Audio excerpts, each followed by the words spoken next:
물론 여긴 국민 라디오.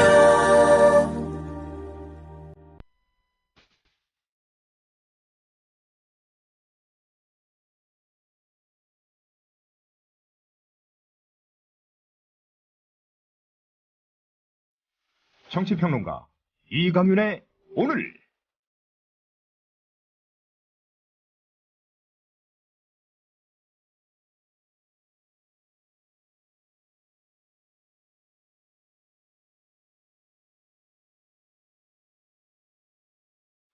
안녕하십니까.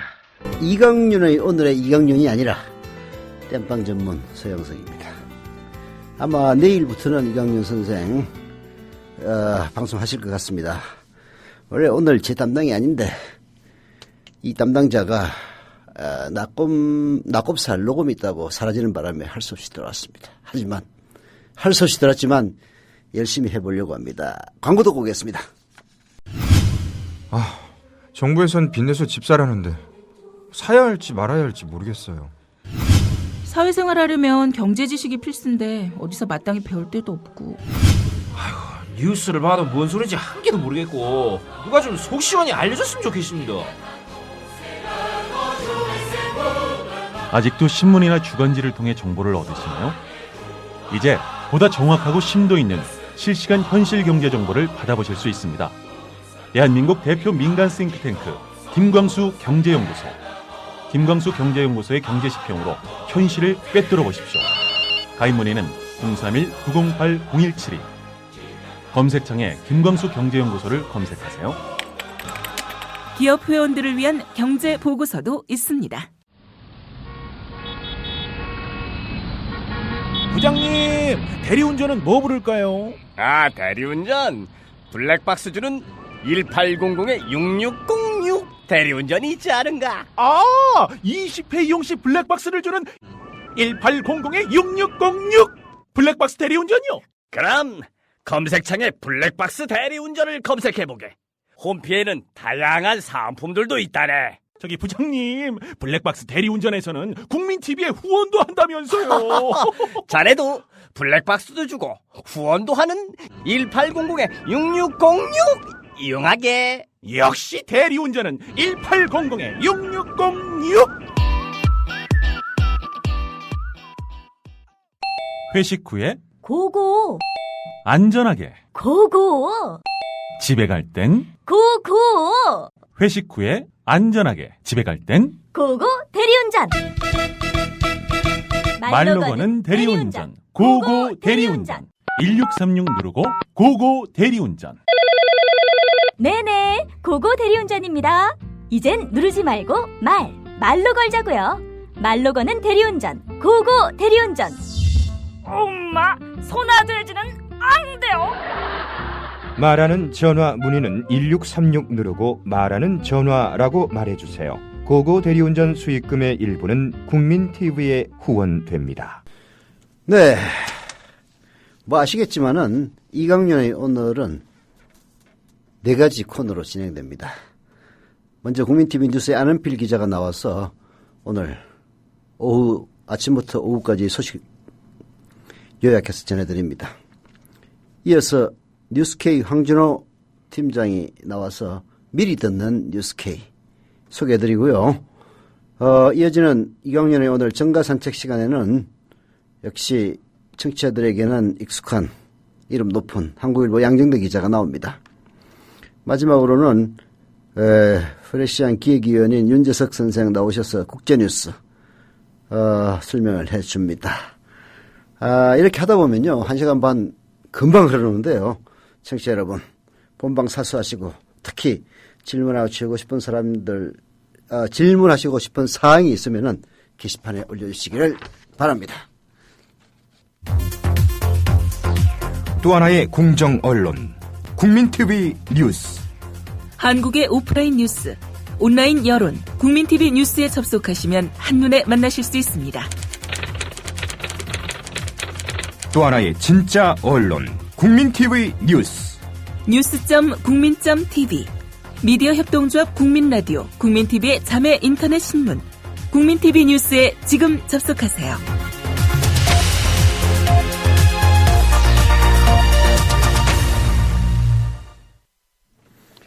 네, 지금 방송은 땜빵 전문가 서영석이 진행하고 있습니다. 이강윤 선생은 내일부터 다시 복귀하십니다. 이게 이 방송은요, 똑같은 이야기를 계속 반복하지 않으면은 중간에 치고 들어와서 들으시는 분들은 이강윤 선생님 오늘 안 나오시네 질문하십니다. 그래서 수시로 말씀을 드려야 합니다. 자, 이 자리에는 국민TV 뉴스 안은필 기자 나와 있습니다. 안녕하십니까? 네, 안녕하세요. 거두절미하고 본론으로 들어가겠습니다. 새정치민주연합이 세월호 특별법 제정을 논의할 3자 협의체, 그러니까 여야 그리고 세월호 유가족을 얘기하는 것 같은데요. 3자 협의체 구성을 다시 한번 요구했습니다. 새누리당이 오늘 안으로 답을 내놓지 않는다면 강도 높은 대외투쟁에 나설 것이다 이렇게 밝혔는데요. 예, 그렇습니다. 새정치민주연합 박영선 원내대표는 오늘 3자 협의체를 제안한 것은 여야와 유가족 간 협의를 통해 불신, 갈등을 넘어 진실을 밝히는 길로 진입하자는 것이라면서 오늘이라도 새누리당이 진심으로 유가족 대표를 만나 얘기를 들어봐야 한다고 강조했습니다. 박 위원장의 이 같은 언급은 새누리당이 3자 협의체를 수용하지 않을 경우 내일부터 실시될 예정인 분리국감과 박근혜 대통령이 요구하는 경제활성화 법안 등 각종 입법 처리에 응하지 않을 것이라는 일종의 최후 통첩으로 해석되고 있습니다. 새누리당이 태도를 바꾸지 않고 3자 협의체 구성을 끝끝내 거부할 경우 새정치연합이 국회 보이콧에 들어갈 가능성이 점쳐지고 있습니다. 자, 일각에서는 새정치민주연합이 새누리당에 기대서 별 희망이 없으니 장애투쟁에 나서야 한다. 이런 주장들도 지금 나오고 있는 상황이죠? 네, 그렇습니다. 이하경 새정치연합 의원은 선수가 2번 다 KO를 당했으면 이제 국민과 함께 밖에 나가서 싸워야 하는 것 아닌가라며 박영선 원내대표의 잇따른 협상 실패를 지적하고 장애투쟁을 주장했습니다. 정청래 새정치연합 의원도 무엇을 어떻게 하자는 당의 액션 플랜이 없다며 어떻게 행동하겠다는 것이 없고 백가쟁명식 관념적 토론만 있을 뿐이라고 지도부를 성토했습니다. 또 제도권 안에서 안 된다는 것이 증명됐으면 제도권 밖에서 국민의힘에 의존해 야당이 나가야 하는 것 아닌가라며 역시 장애투쟁을 주장했습니다. 한편 박범계 새정치연합 원내대변인은 의원총회 정회 후 브리핑에서 유가족 대표가 참여하는 3자 협의체는 유족의 동의와 사회적 공감을 얻는 방식이라는 점에 의원들이 인식을 같이 했다고 밝혔는데요. 또 3자 협의체가 거절될 경우 끝까지 싸울 것이라면서도 싸우는 방식에 대해서는 당 지도부에 위임돼 있다고 즉답을 피했습니다. 새누리당은 이미 3자 협의체 구성을 거부한 바 있습니다. 지금 입장에 무슨 변화가 생겼습니까? 아직까지 없습니다. 김무성 새누리당 대표는 세월호 특별법과 민생법원들에 대한 분리 처리를 주장하고 있는데요. 김 대표는 오늘 최고위원회의에서 야당 일각에서도 세월호 특별법과 민생법안을 분리 처리하자는 얘기를 하는 걸로 안다며 세월호법에 발목 잡혀 한국 경제가 풍전등화의 위기에 놓인 만큼 국회가 심각하게 대책을 모색해야 한다고 말했습니다. 이완구 새누리당 원내대표도 3자 협의체 구성은 받아들일 수 없다며 당사자의 말씀을 경청하는 것은 바람직하지만 논의의 한 축으로 한다는 것은 대의민주주의를 포기하는 것이라고 주장했습니다. 이 원내대표는 현재 유가족 대표단과의 만남을 가지고 있습니다. 한편 이재호, 김용태, 정병국, 황영철 의원 등 이른바 친이계로 분류되는 의원들은 박 대통령이 유가족을 만나야 하고 또 3자 협의체를 구성해야 한다라는 등의 주장을 하고 있어서 친박 수뇌부와는 뚜렷한 시각차를 드러내고 있습니다. 네, 세월호 유가족들은 지금 청와대 앞에서 나흘째 농성을 진행 중이죠?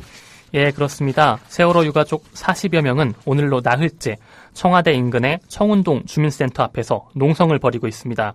유가족들은 박근혜 대통령과의 면담을 요구하며 면담에 대한 답변이 올 때까지 무기한 농성을 벌이겠다는 입장입니다. 김병권 가족대책위 위원장은 대통령님의 결단은 무너지고 있는 이 사회의 신뢰를 다시 쌓는 초석이 될 것이며 이 사회가 안전한 사회로 접어든 입구가 될 것이라고 말했습니다.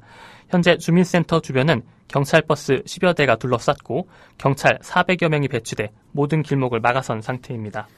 네, 경찰버스 10여 대, 400명이 막아서고 있네요. 40여 명의 단식 농성을. 아무래도 다니는 사람들 눈에 안 보이게 하기 위해서 하는 것 같은데요. 네.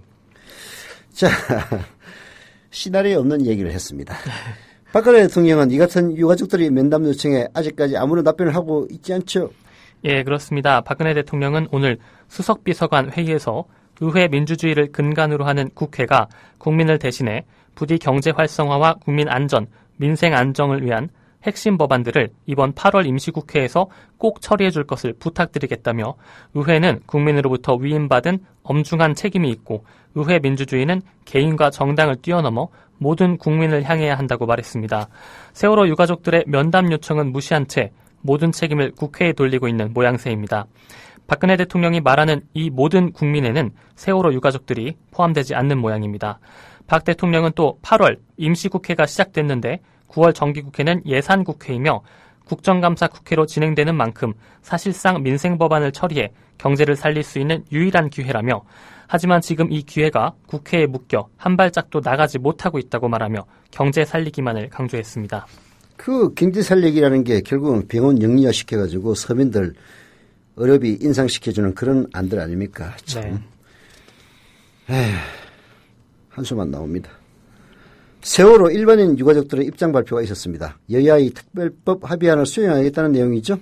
예, 일반인 희생자 유가족 대표단은 오늘 인천시청에서 기자회견을 열고 이달 안에 특별법을 제정해 세월호 참사의 진상조사를 시작할 수 있도록 여야 합의안을 수용하겠다고 밝혔습니다. 일반인 유가족 대표단은 특별법이 반드시 이번 달 안에 제정돼야 하며 정치권이 유가족을 정쟁의 도구로 이용해선 안 될 것이라고 강조했는데요. 또 이 같은 입장은 이틀 전 유가족 총회를 열어 결정한 사항이고 진상조사위원회에 수사권과 기소권을 부여하는 일이 현실적으로 어려운 점을 감안했다고 덧붙였습니다.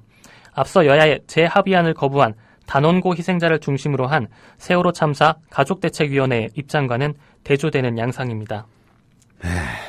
또 일반인 유가족들하고 단원고 학생 참사 유가족들하고 입장 차이가 또 미묘하게 있네요. 세월호 특별법 제정을 촉구하는 대학생들의 도보 행진은 계속 진행 중이죠? 예, 그렇습니다. 서울대, 경희대, 한양대, 동국대, 이화여대 등의 대학생들과 시민들이 청와대를 향한 도보 행진을 오늘 진행 중입니다. 세월호 대학생 대표자 연석회의와 서울대 총학생회가 주최한 이번 행진은 서울대와 경희대 정문에서 시작해 광화문 광장을 거쳐 청와대를 최종 목적지로 삼고 있습니다. 이들은 43일째 단식을 하고 계신 유민 아빠 김용호 씨의 목숨을 살리기 위해서라도 지금 당장 유가족이 요구하는 특별법이 제정돼야 한다고 주장했습니다. 대학생들은 저녁 7시쯤 광화문 광장에 도착할 예정인데요. 유가족의 뜻이 반영된 세월호 특별법 제정을 촉구하는 집회를 열고 이어서 오후 9시부터는 가수 김장훈 씨가 함께하는 세월호 문화제 등에도 참석할 예정입니다. 가수 김장훈 씨는 단식 21일째던 어제 쓰러져서 병원에 입원했었는데요. 김 씨는 자신의 페이스북에 문화제에 참석하겠다는 약속을 지키기 위해 퇴원한다며 많이들 문화제 현장을 찾아달라고 부탁했습니다. 네, 오늘 저녁 9시네요. 네, 그렇습니다. 네, 강화문 광장에서 저녁 9시부터 열리는 세월호 문화제. 이 문화제 뭐하러 하겠습니까? 유가족의 뜻이 반영된 세월호 특별법 제정을 촉구하는 것 아니겠습니까? 많이 참석해 주시길 바라면서 다음으로 넘어가죠. 삼성 직업병 피해자 모임인 반올림이 삼성전자의 법원 판결 수용을 촉구했죠? 예, 그렇습니다. 반올림은 오늘 서울 서초동 삼성전자 사옥 앞에서 시민단체들과 공동 기자회견을 열고 삼성전자와 정부는 반도체 공장에서 일하다 백혈병에 걸린 직원들에 대한 산업재해를 인정하는 법원의 판결을 수용하라고 촉구했습니다. 이들은 삼성이 형식적인 재발방지 대책을 내세우는 사이 피해자가 233명으로 늘어났다며 반올림과의 교섭에서 진정성 있는 모습을 보이라고 요구했습니다. 서울 고등법원은 지난 21일 삼성전자 반도체 공장에서 근무하다 백혈병에 걸려 숨진 황유미, 이수경 씨 유족이 낸 산업재해 항소심 소송에서 원심과 같이 산업재해를 인정해 원고 승소 판결을 내렸습니다. 네. 자, 요즘 계속 속보로 들어오고 있던데 부산과 경남 지역에 지금 폭우가 내려서 피해가 속출하고 있다고 하죠? 예, 그렇습니다. 원자력 발전소 고리 2호기의 가동이 중단됐다는 소식이 들어왔는데요. 한국수력원자력은 고리 2호기의 터빈을 가동시키는 증기를 냉각하기 위해 바닷물을 끌어들이는 취수 건물에 폭우로 빗물이 과다 유입됨에 따라서 전기 설비의 안전을 위해 원전 가동을 수동으로 정지했다고 설명했습니다. 또한 오늘 오후 4시쯤에는 부산 울산 고속도로 장안 나들목 인근에서 산사태가 발생하기도 했고요. 또 부산 구포동의 한 경로당이 폭우로 인한 산사태에 무너져 내리는 일도 있었습니다. 다행히 두 사고 모두 인명피해는 없는 것으로 전해지고 있습니다. 또한 부산의 지하철 1호선과 2호선 일부 구간의 운행이 침수로 중단됐고 경남 창원에서는 시내버스가 불어난 물에 휩쓸려 떠내려가는 사고가 발생했습니다. 떠내려가던 버스가 창원 마산 하포구 사동교 다리에 걸렸는데요. 경찰은 버스 승객 2명이 인근 하천에 빠졌다는 신고를 받고 정확한 상황을 파악 중입니다. 네, 폭우, 또 하필이면 폭우가 지금 내려가지고 난리인데요. 이로 인해서 또 다른 희생자가 없기를 기원합니다. 자, 다른 소식 마지막으로 하나만 더 볼까요? 한국 근로자들의 근로시간이 OECD 회원국 가운데서 두 번째로 길다, 이렇게 조사된 게 있네요. 네, 그렇습니다. OECD는 지난해 우리나라 근로자들의 근로시간이 2163시간으로 34개 회원국 가운데 멕시코에 이어서 두 번째로 길었다고 밝혔습니다. 1위인 멕시코는 2237시간이었고요. 그리스와 칠레도 2000시간이 넘는 것으로 나타났습니다. 한국인들의 근로시간은 OECD 평균인 1770시간의 1.3배로 근로시간이 가장 적은 네덜란드의 1380시간과 비교하면 1.6배 수준입니다. 한국인들의 근로시간은 통계치가 있는 2000년부터 2007년까지 8년간 1위를 차지했다가 2008년에 멕시코에게 1위 자리를 넘겨줬습니다. 예, 뭐 1등이든 2등이든 이건 별로 바람직한 등수는 아니네요. 이게 1년 근로시간을 얘기하는 거겠죠? 2163시간이라는 게? 예, 그렇습니다. 1년 시간입니다. 한국 사람들 일 많이 합니다만은 그렇게 행복하게 사는 것 같지는 않습니다. 자, 지금까지 국민TV 뉴스 안은필 기자였습니다. 수고했습니다. 네, 고맙습니다. 여보, 국민TV 조합비 이제 낼 때가 됐다고 하는구만요. 오, 그래요. 그 국민TV도 개국하고, 그 뉴스케이도 하던지. 달달이 11,000원 내는 거 맞죠? 11,000원만 내지 말고 좀 더 혀. 이 새싹이 돋아날 때는 물을 충분히 줘야 하는겨. 아이, 근데 인터넷으로 하려니까 보통 어려워서 뭔.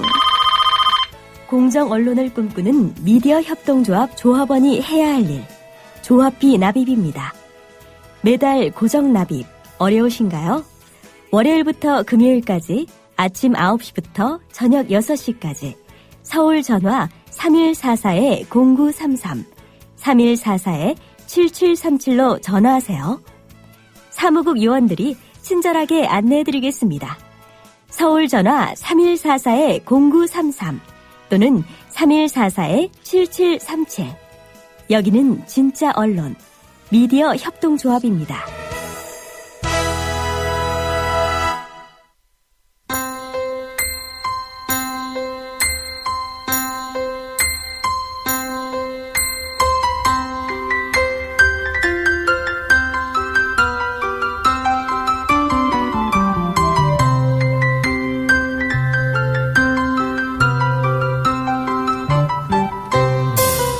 국민라디오 이강윤의 오늘 날씨 이야기입니다.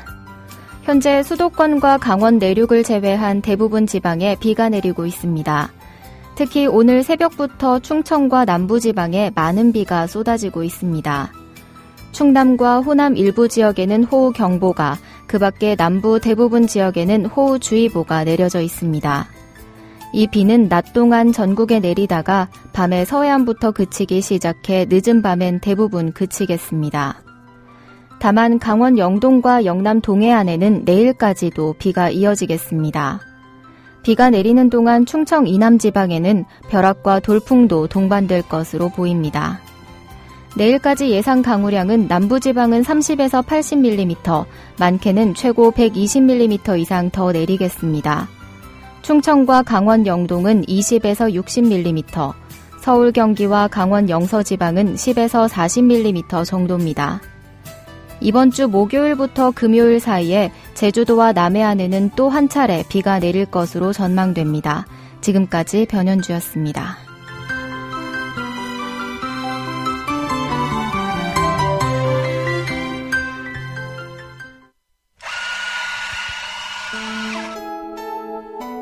조합원을 위한 만남의 공간, 국민 카페를 아시나요? 질 좋은 원두로 만든 커피, 그리고 다채로운 음료는 기본이고요. 각종 공개 방송, 우리 사회의 건강한 지식인이 펼치는 따뜻한 특강이 펼쳐지고요. 그거는 저 목사님이 신도들 많고 믿으십시오 할 때라든가 정부의 논법은 믿음의 문제가 아니고 특히 이 안보는 하나의 수리자 학이다. 즉 과학이라고 얘기를 했습니다. 특히 차재민, 김민기의 DD쇼가 열리고요. 지금은 굉장히 자유인 같은, 자유롭고 내가 한 시민으로서 내가 어떤 말이든 할 수 있는 사회가 됐으면 좋겠고. 서울 마포구 월드컵로 37 미디어 협동조합이 세운 카페 국민 카페로 여러분을 모십니다. 네, 게시판에 다양한 글들이 많이 올라와 있는데요. 예. 7시간 행방위원님이 올리신 글 하나 소개해 드릴게요. 뜨끔이 혹시 청와대 간 적 있으신가요? 정윤회 없다. 딸금 그 봐라 가신 적 없대잖아. 끝! 이라고 올려주셨네요. 예. 뭐 그런 느낌이 듭니다. 일반인 유가족들이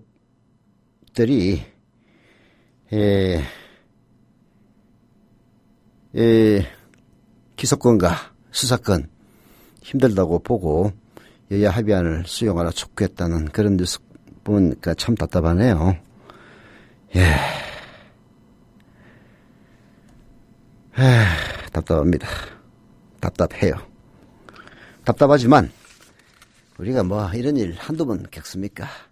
또 그런 사람도 있는 거죠. 심지어는 김영호 씨 유민 아빠 단식하니까 유민 아빠를 타깃으로 해서 그 뒷조사를 한 다음에 이혼을 했다더라. 이혼을 하는 동안 뭐 애들을 또 안 돌봤다더라. 온갖 마타도를 하는 인간들도 있는 판에 뭐 그런 일들 가지고 우리가 일희일비할 수는 없겠죠.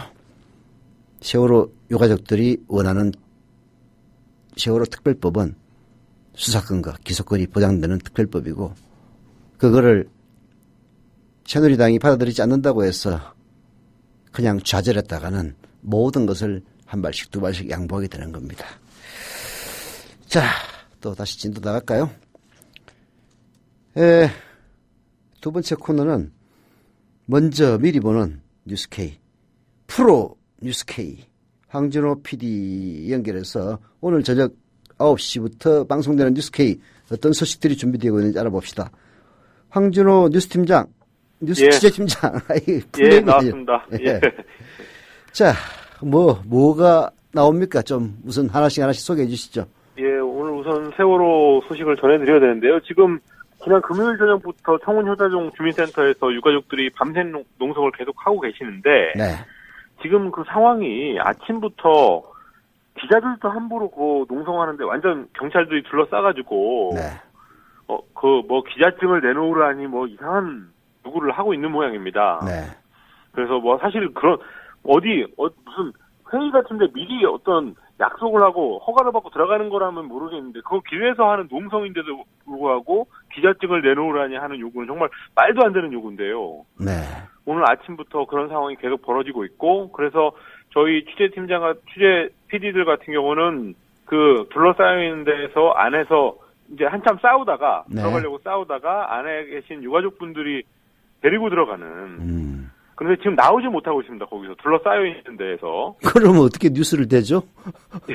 그래서 뭐 그 안에서 원고도 쓰고 영상도 만들고 그렇게 하고 있는데. 그 안에서? 예. 어쨌든 아주 황당한 상황이 벌어지고 있습니다. 세월호 유가족들이 청운동 효자동 주민센터 앞에서 농성을 하는데 경찰이 버스 한 10대하고 한 400명을 투입해가지고 쫙 둘러 막아놓고는 심지어는 취재진들이 들어가는데도 뭐 기자증을 내놔라 이런 통제를 한다 그런 얘기 아닙니까? 그렇습니다. 저는 길거리에서 하는 시위에 이런 상황을 처음 보는 것 같습니다. 그저 박근혜 대통령에게 누가 될까 봐서 경찰청장이 과잉충성하는 것 같네요. 그렇습니다. 예. 과잉충성이 참나라 망치는데. 아이고. 예. 그래서 오늘 박근혜 대통령이 청와대 수석 비서관 회의하면서 세월호에 대해서 한마디도 안 했는데요. 여기에 대해서 오늘 유가족들이 2시에 기자회견, 3시에 기자회견을 열고 우리 세월호는 현안 아니냐 이런 말씀을 했다고 하고요. 또 세월호에 관한 상황들이 여기저기서 많이 났습니다. 방금 전에 말씀하셨던 일반인 유가족들은 인천시청에서 기자회견을 했고 그래서 여야 합의안을 받아들이겠다라고 했는데, 네. 예, 뭐 그런 말씀을 하셨습니다. 그리고 또 대학생 도보 행진, 오늘이 개강날입니다. 대학가 대부분의 대학이 오늘 개강을 했는데요. 네. 기본적으로 서울대, 경희대, 이대 이 세 곳에서 네. 출정식 비슷하게 하고 걸어서 광화문으로 오는 그런 상황이 있었고 7시쯤에는 아마 청운효과동 주민센터에 갈 것 같습니다. 그런데 그 경찰이 철저하게 막을 게 충분히 예상이 되는 상황이고 네. 9시쯤에는 다시 광화문으로 돌아와서 촛불 문화제를 하는데 지금 단식을 하고 있는 김장훈 씨가 거기서 노래도 한다고 합니다. 자, 이게 뉴스K 영상에 다 잡혀가지고 우리 시청자들에게 예. 아주 자세하게 잘 전달됐으면 하네요. 예, 그렇습니다. 또 다른 준비된 소식들은 뭐가 있습니까? 정치권 소식에서는 첫 번째로는 이완구 원내대표가 유가족을 만난 상황을 전해드릴 생각입니다. 네. 3시 반부터 만나는데요. 네. 처음에는 그냥 스케치만 하고 빠져라. 그러니까 촬영 기자들한테 살짝 만나는 장면, 악수하는 장면만 찍고 빠져라. 네. 이러는 거였는데, 네. 그 김병권 유가족 대책위원장이 네. 장소 문제 항의한 거 강력히 항의하고, 장소 문제 원래 만나기로 했던 장소를 바꾼 거 일방적으로 바꿨다고 합니다. 새누리당에서. 거기에 강력히 항의하고 그러면서 이완구 원내대표가 군색한 변명을 하고 이런 과정이 다 카메라에 잡혀가지고 네. 그런 상황이 됐고 아직 어떤 결과가 나왔는지는 아직까지는 전해지지 않고 있습니다. 어쨌든 나오는 대로 아마 그 3자협의체 관련해서 얘기를 했던 것 같은데 여야 유가족이 참여하는 3자협의체에 관련한 얘기를 했을 것 같은데 네. 거기에 대해서 어떤 얘기가 오갔는지 전해드릴 예정이고 네. 오늘 아침 회의에서는 이완구 원내대표가 그 3자협의체는 그 피해자들이 직접 그런 협의에 나오는 경우는 없다라고 그런 말도 안 되는 얘기를 했습니다. 네.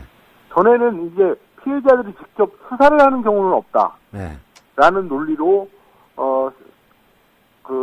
진상조사위원회에다가 수사권 기소권을 주면 안 된다라는 걸 했는데요. 오늘은 거기서 더 나가가지고 3자 협의, 여야 유가족 협의 자체도 전례가 없는 거다라는 말도 안 되는 얘기를 해가지고 아니 뭐 피해자가 죄인입니까? 그렇습니다. 아니 뭐 죄를 져가지고 그 세월호 참사가 일어났어요. 진짜 적반하장도 이건 뭐 이완구의 적반하장. 원래 그 이완구 자민련 출신 아닙니까? 예. 야. 지난번에 유가족들한테, 수사권, 기소권을 줘서는 안 된다라는 주장도 굉장히 논리 비약이었던 게, 네. 그 유가족들이 직접 수사하고 기소한다는 게 아니라, 네. 법조계 경력 10년 이상의, 판검사 경력 10년 이상의 사람을 그 사람한테 준다는 얘기인데, 네. 그걸 마치 유가족 피해자들한테 자력구제를 하도록 하는 것처럼 하는, 네. 원시사회인 것처럼 하는 약간 일종의 그 논리의 비약이 있었는데 네. 그건 그렇다 치고 여야 유가족들이 협의하는 그 자체도 안 된다고 하는 건 정말 말도 안 되는 얘기인 것 같습니다. 이완구 씨는 새누리당의 원내대표라는 완장을 차면서 예. 나치의 무슨 나치가 아니라 모택동의 홍위병이 된 듯한 그런 착각을 하고 있는 거 아닙니까? 예, 그렇습니다. 오늘 그리고 또 아침 회의 때 이정현 최고위원이 네. 지금 엄마한테 박근혜 대통령을 만나라는 거는 엄마한테 땡을 쓰는 것과 같다라는 또 이상한 말을 했습니다. 그래서 저희가 워딩을 그대로 전해드릴 예정이고요. 예. 어쨌든 그거와 이완구 대표가 한 말 이런 것들이 다 일맥상통하는 그런 것 같습니다. 청와대 눈치만을 보는 그런 현상이고 그렇지만 김태우 최고위원 같은 경우는 그래도 어쨌든 청와대가 나서야 된다 이런 얘기를 했고 지난 주말에 있었던 새누리당 의원 연찬회에서도 그런 목소리가 비주류를 중심으로 해서 일부 나오긴 했는데 오늘 이정현, 이완구 이런 사람들이 하는 걸 얘기를 보니까 청와대는 요지부도인 것 같습니다. 그리고 그런 상황에서 박근혜 대통령은 오늘 태릉선수촌에 방문해서 네. 인천 아시안게임 잘해달라고 하는 방문을 했다고 합니다. 참 보면은 좀 뭔가 우주에서 노시는 분 같아요. 네. 지상으로 내려오셔야 될 건데 또 다른 뉴스는 없습니까? 예, 그리고 오늘 새정치민주연합 4시간 동안에 거의 굉장히 긴 의총을 하면서 강경수장을 하겠다고 했는데 어떻게 될지는 좀 지켜봐야 될 것 같고요. 네. 그리고 별도로 리포트에서 지금 단식이 오늘까지 해서 28,000명 연인원 28,000명의 연대 단식 동조 단식이 있었다고 하는데 네. 사실 지금 해외 동포들도 주로 북미에 있는 해외 동포들이 페이스북도 만들어서 릴레이 시위도 하고 연대 단식도 하는 그런 상황이 있어서 그런 것들 좀 종합적으로 모아서 보내드릴 예정입니다. 이 정도 소식 준비하고 있습니다. 예, 오늘 저 뉴스K 기대가 됩니다. 예. 황준호 뉴스 취재팀장 수고하셨습니다. 예, 이따 뵙겠습니다. 네.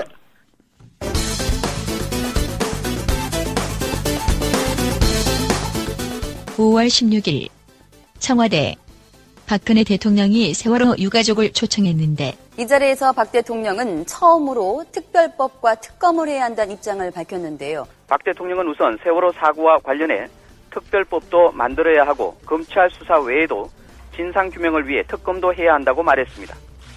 또 낱낱이 조사를 해야 한다고 생각한다며 그런 뜻을 조만간 밝히려고 한다고 덧붙였습니다. 국정조사도 하고 앞으로 특검도 해야 한다고 생각합니다. 특검도 해야 된다고 생각합니다. 모든 것을 낱낱이 조사해야 한다고 생각해서 그런 뜻을 조만간 밝히려고 합니다.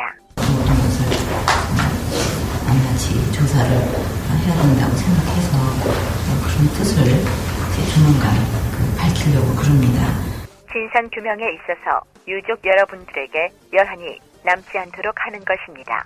진상규명에 있어서 우리 유족 여러분들이 여한이 남지 않도록 하는 것. 자, 그런데 지금은 어떤가? 세월호 희생자인 고 김효민 양의 아버지 김영호 씨는 대통령 면담을 신청했습니다. 국회를 믿었는데 기대를 저버려 이제 호소할 곳은 대통령밖에 없다는 것이었습니다. 청와대는 일단 선을 그었습니다. 민경욱 대변인은 세월호 특별법은 여야가 합의해서 처리할 문제로서 대통령이 나설 일이 아니라고 생각한다고 말했습니다. 유민 아빠 김영호 씨가 끝내 병원으로 옮겨졌습니다. 하지만 김영호 씨는 병원에서도 단식을 계속하고 있습니다. 다른 유가족들의 설득으로 수액은 맞고 있지만 미움 등 일체의 음식을 거부하고 있습니다. 2005년으로 가보면 당시 YTN 뉴스, 지금은 예능 MC로 활약 중인 전현무, 당시 YTN 뉴스 앵커. 한나라당은 단식 농성 중인 지율 스님이 요구하고 있는 천성산 관통터널 공사 중단과 환경영향평가 등에 대한 당 차원의 대책 마련에 나섰습니다. 박근혜 대표는 오늘 당 상임운영회의에서 당이 최대한 노력해 지율 스님이 돌아가시지 않게 해야 한다며 야당이 정부 정책으로 가슴이 아픈 사람들을 대변해야 한다고 말했습니다. 박세일, 당시 한나라당 정책위 의장이 지율 스님을 찾아가서 했던 말. 전 저번에 전화 받고서 저도 좀 몇 군데 연락을 했어요, 정부 쪽에. 정부 쪽은 또 자기들 나름대로 할 건 다 했다고 그러는데, 그보다 마음이 문제 같아요. 한 수행자가 돌아가시고 있는데, 좀 더 마음을 냈으면은 꼭 이렇게까지 안 하면 되지 않을까 하는 생각이 들어가지고, 이런 죽음을 건, 생명을 건 이런 호소를 우리 사회가 합리적으로 받아들여서 해결 못한다고 하는 거는 정치인으로서도 큰 문제입니다. 아니 와서 설득이라도 하고 설명이라도 하고 그래야 되는 거 아닙니까? 예를 들어서 우리들은 최선을 다했고 스님 말씀은 옳지만은 그렇게 하는 데는 이런 문제가 있으니까 좀 마음을 풀어주십시오라고 해야 되는 거 아니에요? 정부가 뭐하는? 지금 일단 정부 공격하면 또 아니 정부 공격의 차원이 아니라 단순히 정부 공격 차원도 아니고.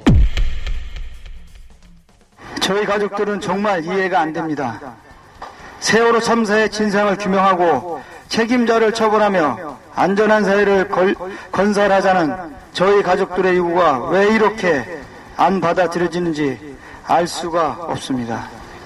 제일 이해가 안 되는 것은 눈물 흘리며 가족들과 국민들의 바람대로 철저한 진상을 규명하겠다 하고 약속했던 대통령님이 이제는 말과 얼굴을 바꾸며 뒤로 물러선 것입니다. 다른 누구도 아닙니다. 국정의 최고 책임자이자 국민 기본권의 수호자이신 대통령님이 저희 가족들과의 면담 자리에서 한 약속과 담화를 통해 밝히신 약속을 이렇게도 헌시작 취급하는 것이 가능하다는 것이 너무나 이해가 안 됩니다.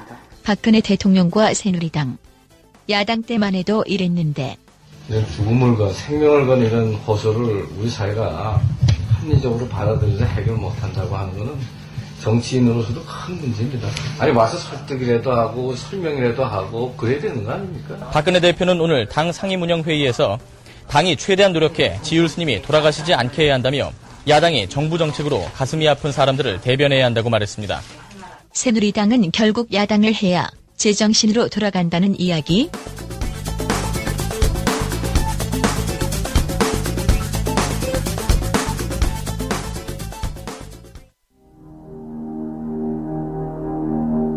동아일보 해직 언론인의 모임인 동아자유언론 수호투쟁위원회 김종철 위원장. 그는 국민TV 스튜디오 입구에 붙은 글귀를 감격 어린 눈으로 지켜봅니다. 그것은 자신들이 1974년 10월 24일 편집국 입구에 게시한 동아투의 결의문 사본이었습니다.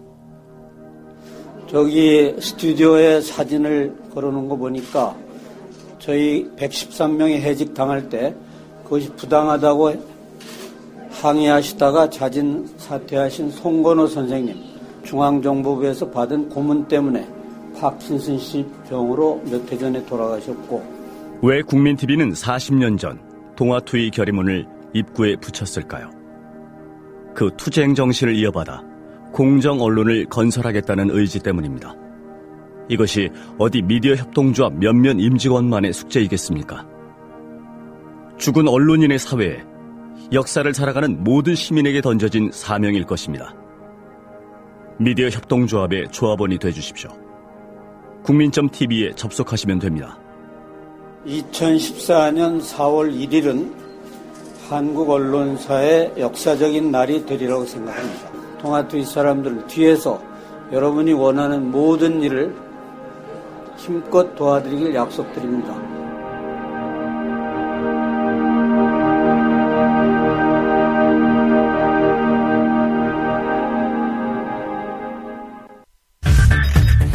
이강윤의 오늘, 이제는 정가 산책으로 함께합니다. 정치권 동향, 생생하게 풀어드릴 분은요. 네, 조금 전에 뉴스의 제목은 아주 재미나네요.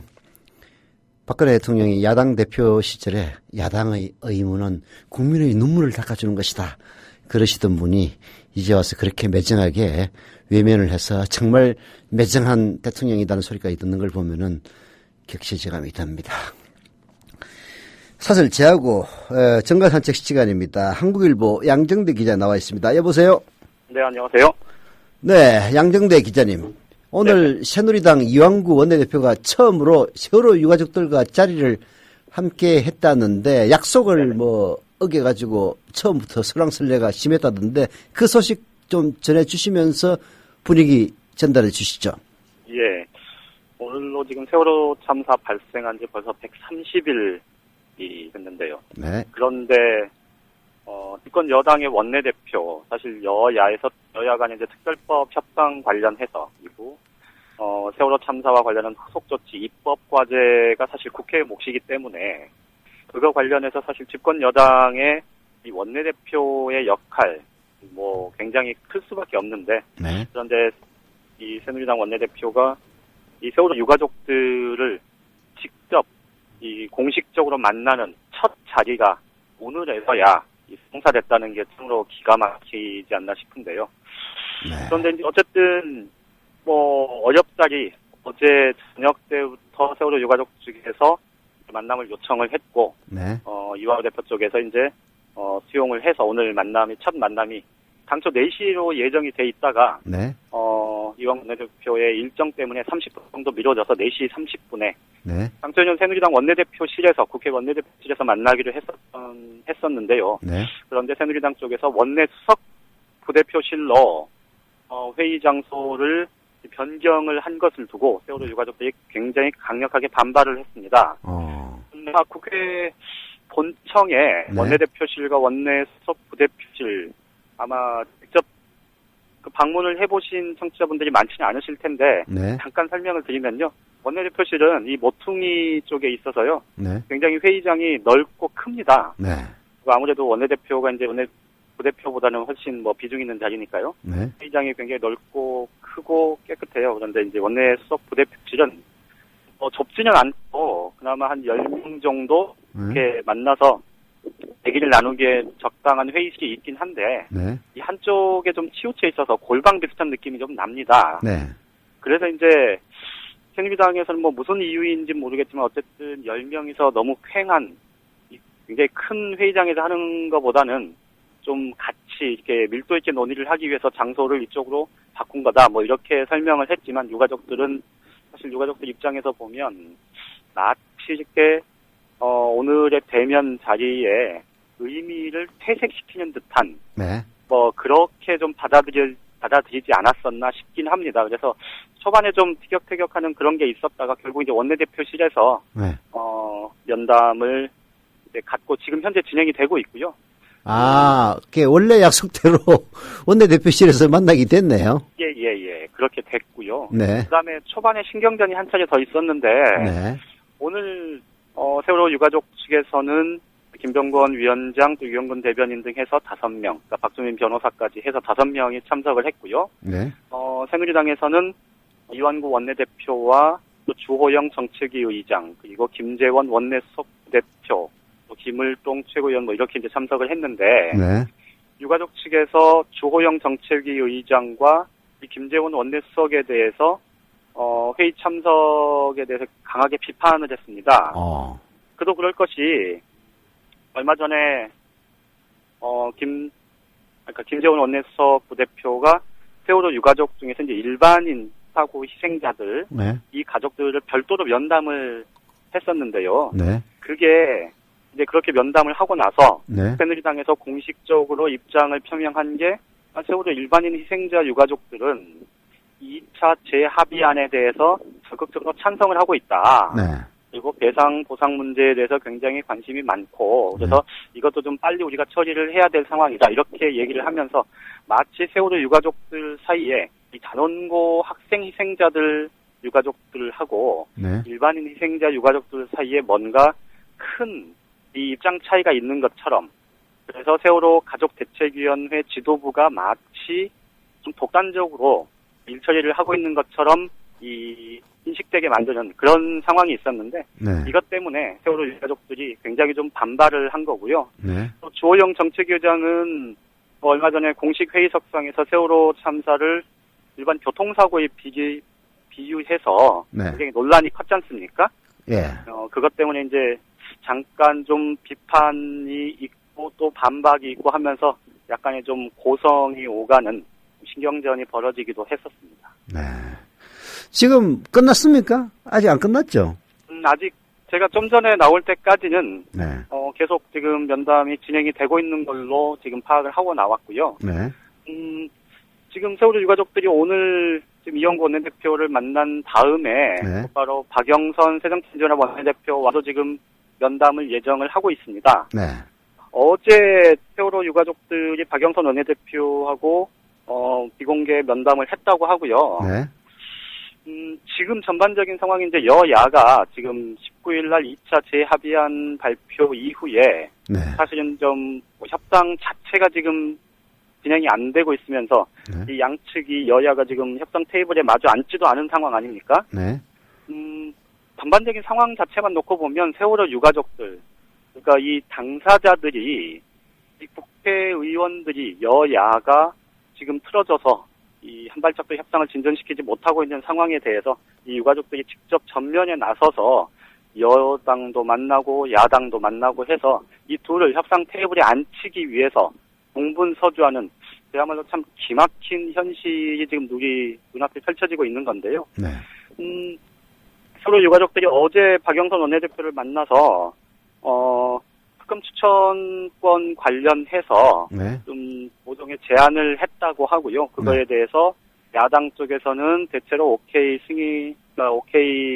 사인이 있었던 것 같고 오늘 그 똑같은 제안을 새누리당 쪽에 하고 새누리당의 반응과 함께 반응을 보고 야당 쪽도 다시 만나서 이 3자가 협상 테이블에 앉을 수 있는 그 의사를 타진하는 가능성을 타진하는 그런 자리로 지금 여겨지고 있습니다.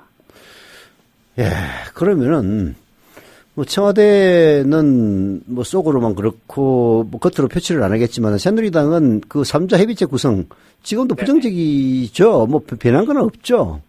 그렇죠. 오늘 아침에도 이완구 원내대표가 3자 협의체에 대해서 공개적으로 부정적인 입장을 밝혔고요. 특히나 지금 730 재보궐선거 이후에 이제 국회에 다시 원내 진입한 이정현 최고위원. 사실은 이정현 최고위원의 한마디가 사실상 박근혜 대통령의 의중이 반영된 발언이다 이렇게 해석이 될 수밖에 없는 이 상황이지 않습니까? 네. 오늘 이정현 최고위원도 아침 회의석상에서 기존 여야 합의 반드시 지켜져야 한다는 얘기를 아주 강하게 주장을 했는데요. 네. 그러고 보면 지금 사실 현재까지는 이 3자 협의체에 대해서 3자 협의체를 구성하는 문제에 대해서 여당의 특별한 입장 변화가 있다고 보기는 어려운 상황입니다. 어제도 이미 새정치민주연합의 박영선 원내대표가 공식적으로 제안을 한 것에 대해서 즉각적으로 부정적인 입장을 천명을 했었는데요. 그래서 오늘 밤 사이에 네. 바로 사정의 변화가 생길 가능성은 커 보이지는 않고요. 네. 다만 좀 지켜봐야 될 문제가 네. 지금 어쨌든 이렇게 되면 8월 임시국회는 물론이고 오늘 박근혜 대통령이 8월 임시국회에서 어떤 경제 살리기 법안 처리해달라 이렇게 얘기를 하긴 했지만 네. 지금 상황에서 보면 8월 임시국회가 정상적으로 가동되는 건 거의 불가능한 상황이고요. 네. 그러면 이제 다음 주부터 바로 9월 정기국회 시작됐는데 네. 전국 초반도 바로 그 주 주말부터 추석 연휴이기 때문에 사실 첫 주에 뭔가 이게 진행되기는 쉽지 않은 상황이거든요. 네. 이렇게 보면 여권 입장에서는 경제 활성화 법안 이것도 골든타임이 있다. 이 박 대통령의 워딩이긴 한데 어쨌든 자신들이 생각하는 큰 국정 운영의 그림 자체가 뒤틀릴 수 있는 상황이고 아무래도 좀 부담스러울 텐데 현재까지 상황을 보면 3자 협의체를 새누리당이 공식적으로 거부하면서 내세운 논리 자체가 굉장히 궁색합니다. 네. 그러니까 이게 대의민주주의 훼손이다 이런 식의 얘기인데 네. 사실은 국회에서 이 갈등을 조정하고 중재하는 그 역할을 하는 그리고 그게 이제 입법화되는 과정에서도 이 이해 당사자들이 국회 논의 과정에 직간접적으로 참여한 경우가 사실 수백 건도 넘습니다.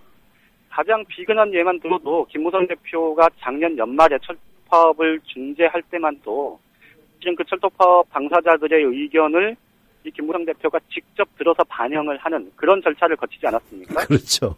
그러니까 사실은 지금 여당에서 이 3자 협의체를 거부할 만한 명분이 거부하는 명분 자체가 굉장히 좀 취약하고 실제로 새누리당 사람들을 만나보면 네. 지금 어쨌든 여당 입장에서도 출구 형식적으로는 그러니까 내용적으로는 어떻게 협상이 진행될지 모르겠지만 형식적인 출구를 3자 협의체로 가져가는 것 이외에 다른 방법은 없을 거라는 걸 대충 다 인정을 하는 분위기예요. 그렇게 보면 네. 지금 어제 오늘 3자 협의체에 대해서 굉장히 강도 높게 가능성을 부정하는 강도 높게 3자 협의체에 대해서 부정적인 입장을 밝히는 건 결국은 강한 부정이 긍정의 신호이지 않겠느냐. 저는 이제 개인적으로 그렇게 보는데, 그러니까 오늘 내일 지나면서 사실은 좀 전반적인 여론의 흐름 그리고 특히 이 핵심적으로 청와대에서 네. 이 부분에 대해서 어느 정도 사인이 오느냐에 따라서는 3자 협의체가 이번 주 빠르면 이번 주 늦어도 다음 주 초반 정도에는 좀 대충 윤곽이 좀 잡히지 않을까. 이게 지금 상태로 추석 연휴를 맞이했을 경우에 사실 여권에서 부담이 굉장히 클 수밖에 없고요. 그것과 관련해서 한 가지 더 전해드리면 오늘 청와대 정무비서관, 정무수석실의 정무비서관과 네. 정무수석실의 행정관들 몇 사람이 지금 국회 모두 지금 출동을 해서 네. 여권 인사들을 계속해서 지금 만나가고 있습니다. 네. 그러니까 이게 이제 지난 주말 연찬회에서 있었던 조금 박 대통령이 김영호 씨도 만나야 한다, 또 청와대가 역할을 해야 된다 이런 주문들을 좀 표현이 좀 그렇긴 합니다만은 진압하기 위해서 온 건지 아니면 실제로 지금 국회 차원에서 어떤 식으로든 문제 해결을 하기 위해서 이 세월호 유가족들이 먼저 제안을 했고 어제 박영선 대표가 공식적으로 제안했었던 이 3자 협의체 이런 쪽으로 해서 문제를 푸는 게 적절한지에 대한 좀 전반적인 의견을 취합하는 과정인지 정확히 해서 판단하기는 어렵습니다만 어쨌든 청와대에서도 이 상황에 대해서 좀 와서 새누리당 내부의 의견들을 좀 수렴하고 있다 이런 상황까지를 감안을 하면 지금처럼 막혀있는 상황이 앞으로 추석 연휴 지날 때까지 계속 가기는 가지는 않을 것 같다. 이런 예상을 조심스럽게 할 수 있을 것 같습니다. 정무비서관, 정무수석실이라는 게 원래 물론 이제 여당과 당청 간의 소통도 담당하지만 사실 과거 전례를 보면은 야당 의원들과 소통하기 위해서 만들어 놓은 건데 야당 의원들은 그렇죠? 안 만나고 여당 의원만 만나는 거 보면은 그건 아니고요. 그러니까 제가 말씀드린 건 오늘 사실 누구누구를 만났는지에 대해서는 제가 아직 확인을 못했고요. 다만 정무비서관하고 이 정무수석실의 행정관들, 수석행정관이랑 이렇게 와서 지금 의원회관에 돌아다니고 있는 걸 제가 잠깐 봤어요. 그러니까 누굴 만난지는 모르시는구만. 예. 그러니까 여당 의원들뿐만 아니고 야당 의원들도 이분 만나지 않았을까 싶은 생각이 듭니다. 근데 정무수석도 아니고 정무비서관들이나 행정관들이 만나 돌아다녀가지고 의원들한테 이빨 들어가게 했어요. 아마 제 눈으로 못 봤으니까 정무수석도 봤을 수도 있고요. 하여튼 뭐 그건 뭐 중요한 건 그게 아니고 이게 요즘 국회 출입하는 정치부 기자들은 진짜 상당히 고생이 많을 것 같습니다. 이게 뭐 유시민 대표도 그런 얘기 했다고 그러던데 박근혜 정부의 세월호 특별법에 대한 입장을 이 정상적인 사고로는 도저히 해석이 안 돼서 심리학자들을 동원해야 이게 이해가 가능하다 이런 얘기까지 했다고 들었거든요. 아니 제가 봐도 그 박근혜 대통령이 유가족들 만났을 때 그러지 않았습니까? 세월호 유가족들의 눈물을 닦아주는 그런 특별법을 만들겠다고 약속하신 분이 지금 와가지고 그건 여야가 알아서 할 일이라고 하는 거 보면 좀 앞뒤가 안 맞아요.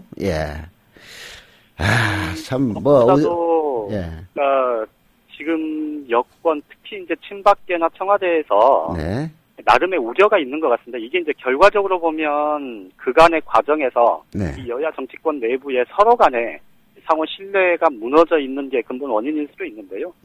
지금 박근혜 대통령이 김영호 씨를 비롯한 이세월호 유가족들하고의 면담을 가질 거냐 말 거냐. 이 문제에 있어서 초점은 사실은 많은 국민들이 바라는 건 박근혜 대통령이 직접 나서서 이 막혀있는 세월호 특별법의 해법을 직접 제시해달라는 요구가 아니잖아요. 그렇죠. 이게 김영호 씨를 비롯한 세월호 유가족들이 정말로 박근혜 대통령이 국민 대통합을 그렇게 숱하게 주장해왔던 그만큼 이 국민의 한 사람으로서 이 문제에 대해서 이 국정의 최고 책임자인 대통령이 지대한 관심을 갖고 있고 또 우리 국민 한 명 한 명에게 최선을 다하는 그런 대통령의 모습을 기대하는 거지 않습니까? 그런데 이제 여권 인사들은 그렇게 되면 결국 박근혜 대통령한테 모든 거를 다 그 부담을 지우려는 그런 정략 아니냐 이렇게 보는 거고 실제로 이제 야권에서도 결국은 박근혜 대통령에 대해서 이 얘기를 그러니까 이런저런 요구를 하는 게 마치 지금 보이고 있는 자신들의 무능함 이런 것들에 대한 반성과 혹은 뭐 최소한의 적절한 수준의 해명조차도 없이 계속해서 주장을 하는 듯이 보이는 이런 전반적인 상황 자체가 사실은 뭐 좀 더 이 상황을 꼬이게 만드는 하나의 요인인 것 같은데요. 어쨌든 앞서 말씀드렸듯이 지금까지는 현 시간까지는 뭐 새누리당에서 3자 협의체에 대해서 굉장히 강하게 부정적인 얘기들을 하고 있지만 아무래도 뭐 오늘 내일 상황이 좀 지나면서는 조금 다른 비교들이 나타날 가능성 내지할 수는 없는 상황인 거는 분명해 보입니다. 자, 이 완전히 아수라장이 된 새정치민주연합 오늘 저녁에 의원총회를 다시 속개한다고 했는데요. 뭐 강경한 얘기들 많이 나온다고 들었는데 어떻습니까? 일단 뭐 어제 사실 새정치민주연합의 박영선 원내대표가 이제 3자 협의체를 공식적으로 제안을 하지 않았습니까? 그런데 그 3자 협의체 제안을 두고도 사실 이런저런 좀 뒷말들이 나오고 있는데요. 당초 오늘 의원총회에서 박영선 원내대표의 거취 문제에 대한 논란이 굉장히 클 거다 이런 예상들이 많았는데 실제로 오늘 오전부터 있었던 의원총회 지금 현재는 정회 상태고요. 이따가 새로 유가족 면담 이후에 다시 이제 의원총회를 하기 위해서 8시로 지금 소개 시간을 잡아놓고는 있는데 오늘 의원총회에서는 박영선 원내대표의 거취 문제와 관련한 얘기는 그렇게 많이 오진 않았다고 합니다. 이게 이제 3자 협의체를 제안을 했고 이것에 대해서 여당이 지금 공개적으로 거부 입장을 밝힌 만큼 3자 협의체를 끝까지 거부하면 정말로 끝까지 강하게 투쟁하자 이제 이런 좀 전반적인 의지를 다지는 그런 자리가 됐다고 하는데 이게 이제 박영선 원내대표가 오늘은 의원총회 초반에 상황이 이렇게 흘러온 것에 대해서 죄송하다 이렇게 고개를 먼저 숙이고 시작을 했다고 해요. 그런데 이제 오늘 사실은 그동안에 이 3자 협의체 문제와 관련해서 야당 내부에서조차도 원래 이게 이제 세월호 유가족들이 먼저 제안을 했던 것 아닙니까? 네. 그리고 야당에서도 그 제안이 지금 현재로서는 적절할 수 있다고 해서 이 외부에 그러니까 정치권 바깥에 있는 사회 각계의 원로들이 좀 중재기구 비슷하게 이 모임의 틀을 만들고 거기서 정치권을 향해서 제안을 하게 되면 그렇게 되면 여당도 거부할 명분이 별로 없을 거다. 이런 생각을 했었고요. 그래서 사실은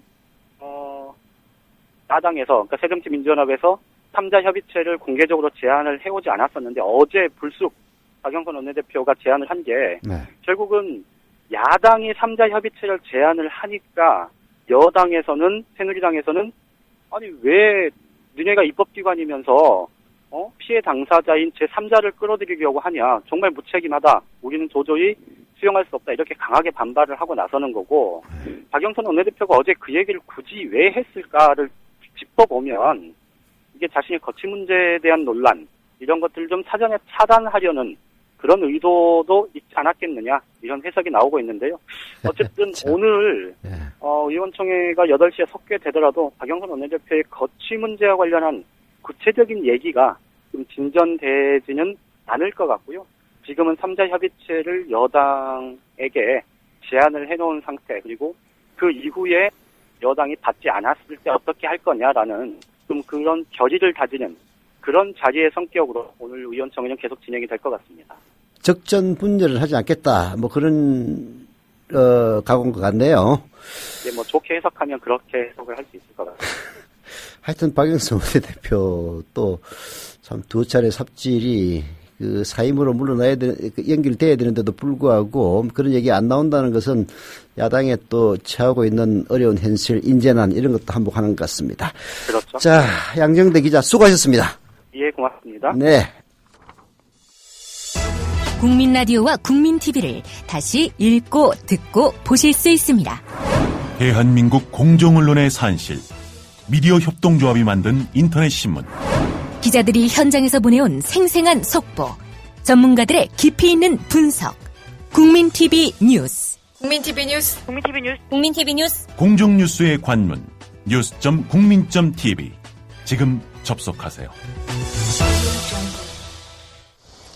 사는 게 아니에요. 하루하루가 지옥이고 못 지켜줘서 너무 미안하고 뱃속에다 10달을 가지고 있다 낳은 내 새끼라고요. 어떻게 내 새끼를 데려갈 수 있냐고요.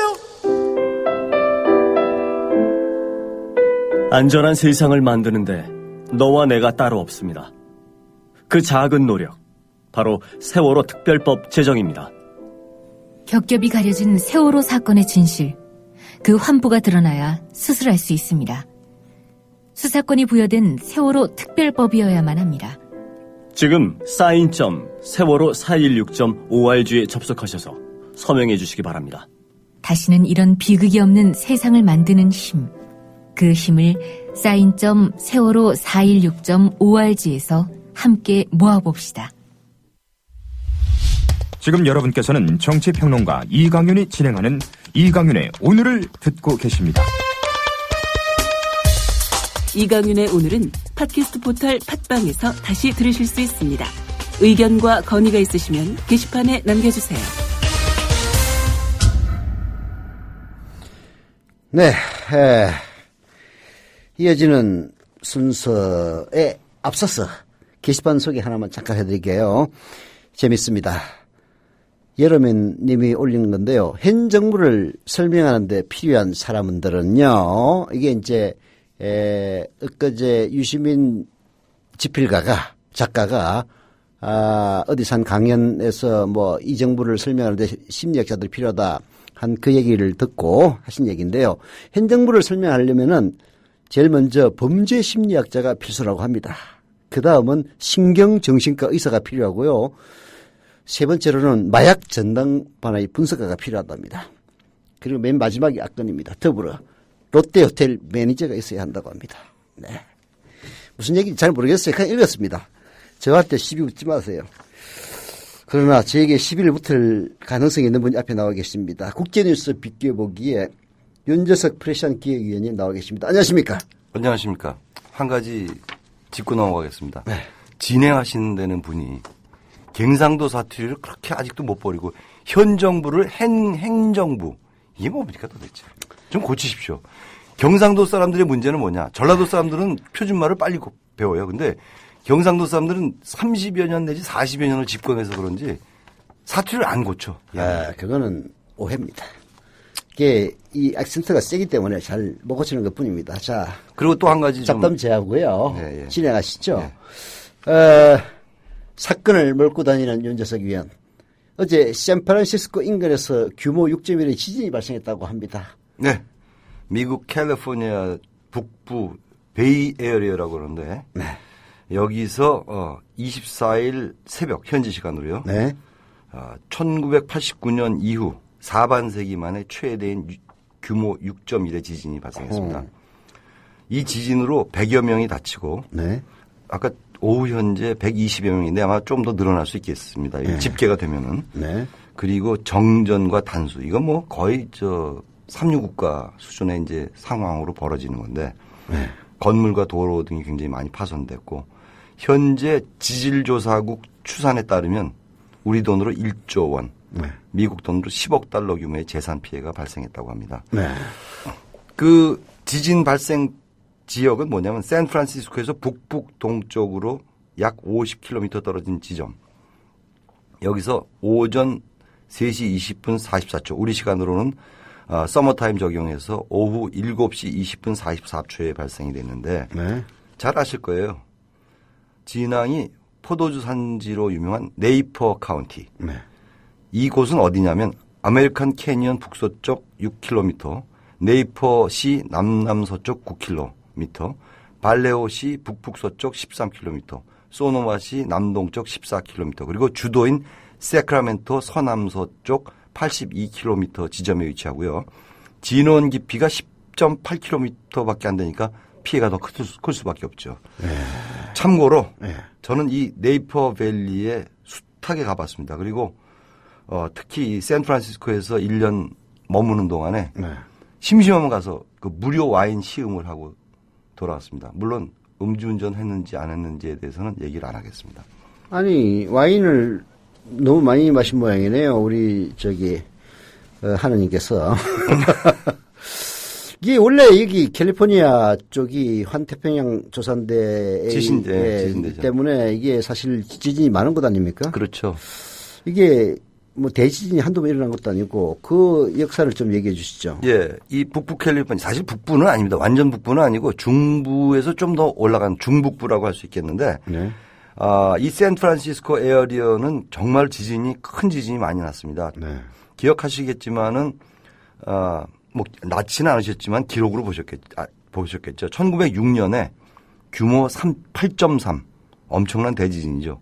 이거로 샌프란시스코 에어리어에서 무려 3천여 명이 숨지고 30여만 명의 이재민이 발생하는 엄청난 피해를 겪은 적이 있고요. 네. 이건 정말 대재앙이라고 그러죠. 네. 영화도 나왔을 거예요 아마. 네. 그리고 조금 전에 말씀드렸다시피 1989년 10월에는 이 지역의 두 프로야구팀 그러니까 샌프란시스코 자이언트 아시죠? 네. 그리고 그 다리 건너서 오클랜드 애틀레틱스가 월드 시리즈를 벌렸습니다. 네. 그 기간 동안에 규모 6.9의 대지진이 발생해서 강진이죠. 네. 강진이 발생했습니다. 그때는 60여 명이 숨졌고요. 네. 저도 LA에 근무하면서 이 기사 보내느라고 굉장히 힘들었는데 네. 샌프란시스코와 오클랜드에 있는 이른바 2층 다리 베이브리지라고 있지 않습니까? 네. 가보셨죠? 예. 2층 산판이 하나가 떨어졌어요. 밑으로. 완전 영화 같은. 아니 그래가지고 사고네요. 그때 뭐 차가 막 밑으로 내려가고 뭐 피해가 더 컸죠. 달리던 차가 밑에 하층에 있는 차들은 또 부딪혔고 그런 적이 있었습니다. 자, 그 옛날 얘기고 어제 지진 좀 더 설명해 주시죠.